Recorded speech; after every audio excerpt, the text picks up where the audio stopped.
Hello and welcome, Gemini, to your October 2023 horoscope. My name is Jeff. I am your professional astrologer here at Raise Your Vibration TV, giving you the lowdown on this spooky month of October. So, Gemini, busy month for you. We're going to talk about that in great length. So, welcome for coming. Thank you for coming. All of that cordial stuff. We are going to be doing an extensive look at what is going on with you this month.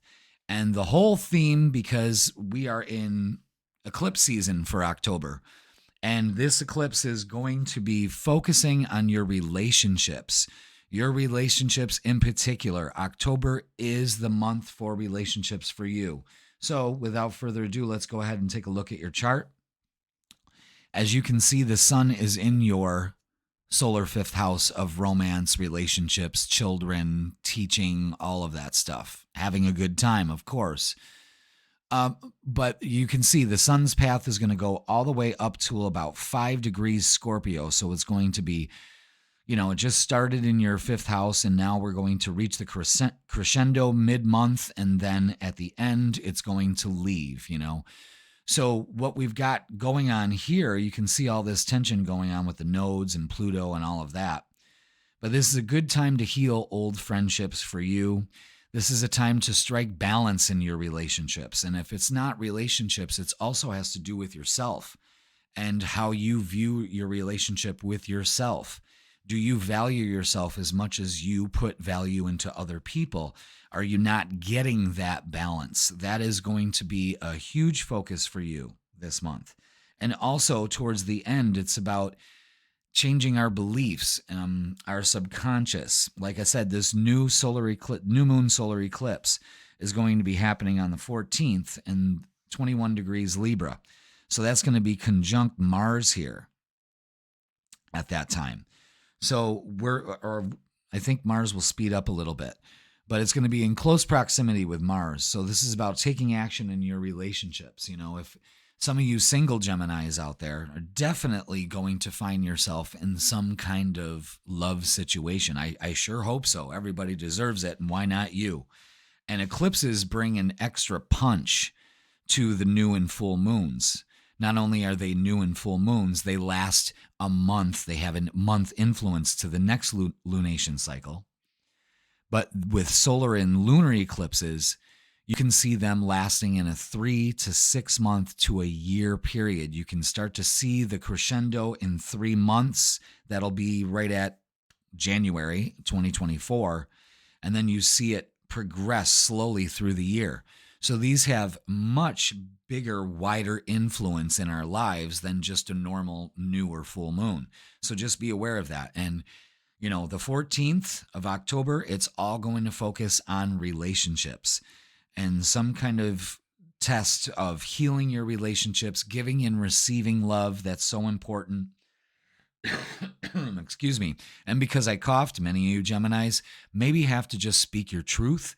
Again, speaking, apologies or burying the hatchet. Finding balance in relationships is a huge focus for you this month. And there's plenty of other things that are going to flavor this theme, and we're going to go over those. But that's what I wanted to go over right away. Now, the lunar eclipse is going to be happening on the 28th. We'll talk more about that as we go through the calendar view and stuff, but that's going to be happening in your 12th house. And the 12th house has to do with, I would say it's your subconscious. There's a lot of, I'm really not satisfied with the way that the 12th house is explained, but I kind of adapted this belief that it's clearing out our mental closet. When there's a lot of planets in the 12th house, this could cause a lot of anxiety. This can cause a lot of health issues.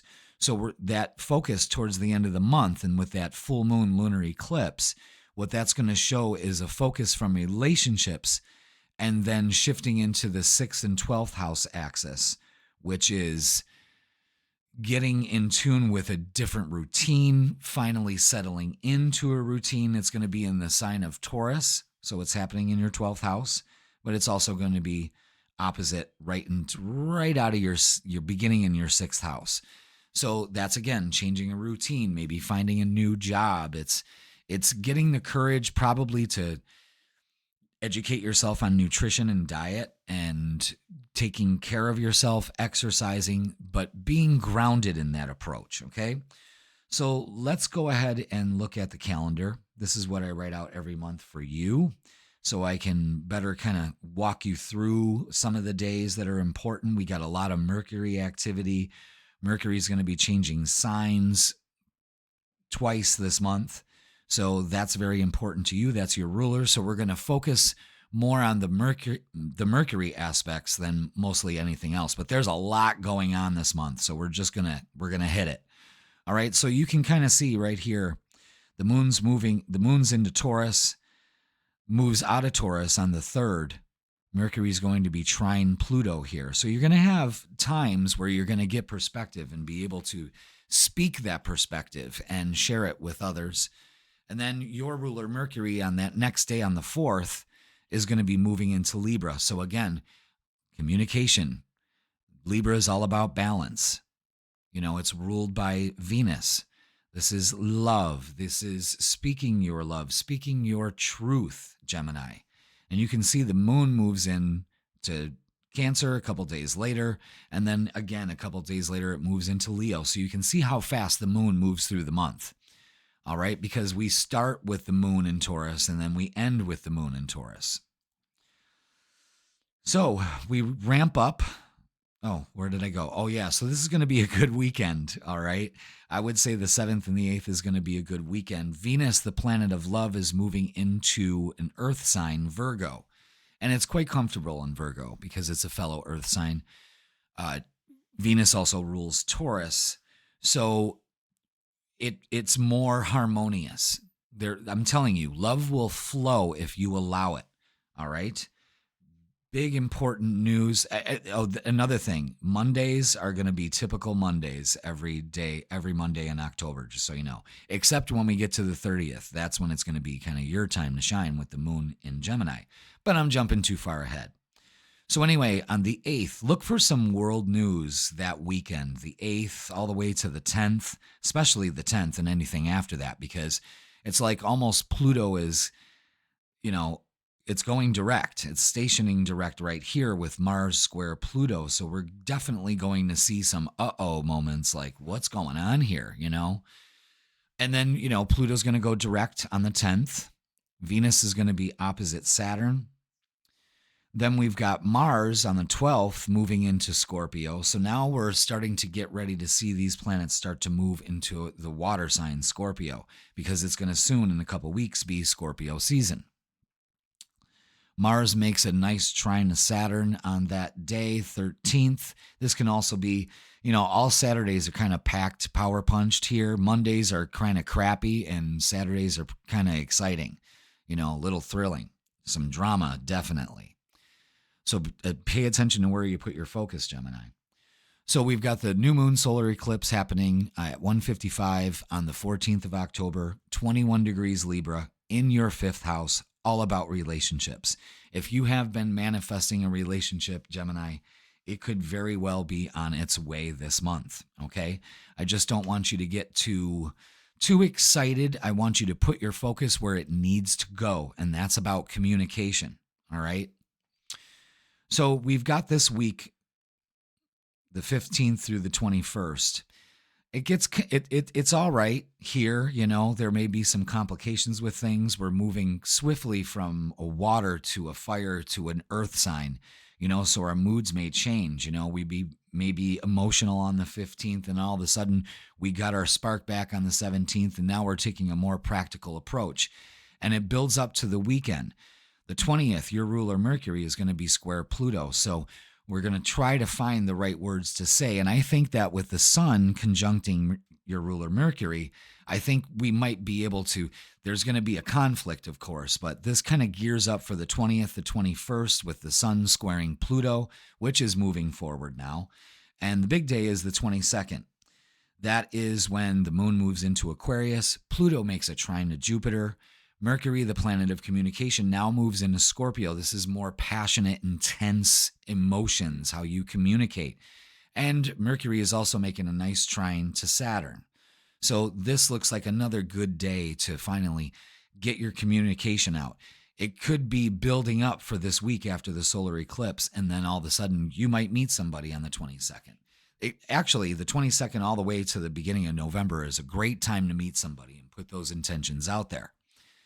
So then we're moving into Scorpio season on the 23rd, Sun moving into Scorpio. So now we're moving into that mysterious, spooky kind of building up to Halloween kind of feel, Sun makes a nice trine to Saturn on the 24th. Wednesday looks like a really good day to daydream, and then all of a sudden the energy starts to ramp up. Now we're into Aries, we're moving fast into Aries, and then boom, on the 28th at 4:24 p.m. Eastern Standard Time, we have our full moon lunar eclipse. And this is happening in 5 degrees Taurus in your 12th house. This has to do with being practical about what kind of beliefs are working for you and what isn't, and what's holding you back from changing your routine. You've been a little worn down with your routine. You kind of let it slack this summer. I think this is when you start to, okay, all right, this hour in the day I'm totally wasting. I'm going to divvy up these minutes into something more productive. And you could easily start working on diet and nutrition. Please do. Please educate yourself on that. It's going to be a huge focus towards the end of the month. And then it's kind of like your weekend here. You know what I mean?